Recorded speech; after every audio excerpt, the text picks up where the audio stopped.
These are 5 pros and cons of living in Orlando, part 1. So stay tuned. There's going to be a part 2 of this video. Hi, my name is Amy Brown. I'm a realtor with Compass. Let's dive right into the pros. Where am I going to start with the pros?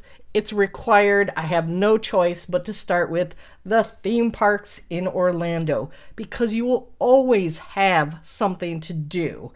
And if you want to travel a little bit to the west, you can also visit Legoland or Busch Gardens.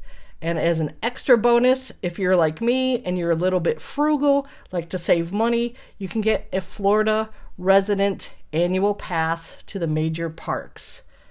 Next up, this is a crucial one. It is a 1-hour drive to the nearest Buc-ee's location in Daytona. So please give this video a thumbs up if you are a fan of Buc-ee's. Next up, the weather. This is a subtropical climate, which means the summers are a bit too hot. There's no denying that, but the rest of the year is mild.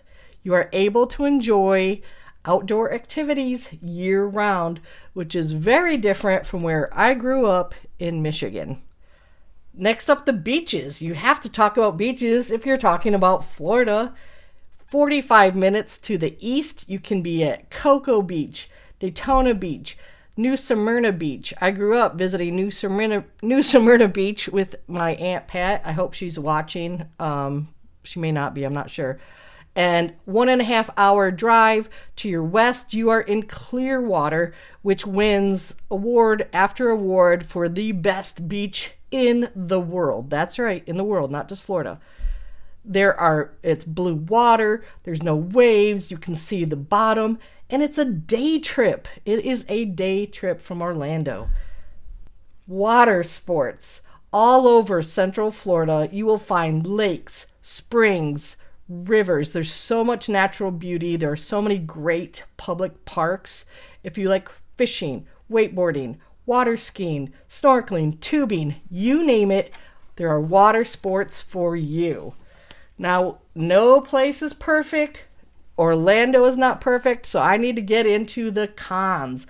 This is what made me think, I'm not so sure about moving here. Can I deal with this? Okay, got to start with the obvious. Number 1, the bugs and snakes. There's a cute little phrase called a palmetto bug, but you and I both know that's a roach. So, right, the roaches are an issue. So you will have to factor in funds to pay for pest control if you live in Orlando. The next con is expensive housing. Holy cow, what happened? You go back 5 years, not even, and look at the housing costs. They have skyrocketed over the past 2 to 3 years. So Orlando is no longer a place for affordable housing. It's still reasonable, but it's every day it's getting further and further away from the affordable housing. Next up, alligators. If you see any body of water in Central Florida or anywhere in Florida, you have to assume the worst. Assume there's an alligator in it. I have 2 rescue wonderful chihuahuas, and they aren't going near any body of water in Florida, I can assure you. The next up, the summer weather. Well, hang on. Didn't I say that the weather was a pro? Yes, I did. But guess what? Flip it around. It's also a con. Super high humidity in the summer, occasional hurricane, occasional tornado. The only upside is when you're in the center of the state. Typically speaking, the hurricane, the power of them lessens as they head inward.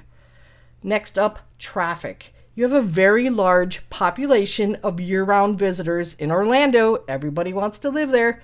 Plus, guess what? You have to add on 73 million visitors per year. So that's a lot of drivers on the road that are not familiar with the area, and that can cause some issues. I don't know if you're like me. When I'm on vacation and I'm trying to find the nearest Buc-ee's, I don't know what I'm doing. I'm cutting people off. I'm changing lanes haphazardly. So I think most people can relate to that. There's also constant road construction. The main highway is I-4, which is horrible, especially during rush hour, but you can avoid that using toll roads and you can get to where you need to get a little bit faster, but that's going to cost you. It's not cheap and it's getting more expensive by the day, it seems. Thank you for watching and don't forget to watch part 2.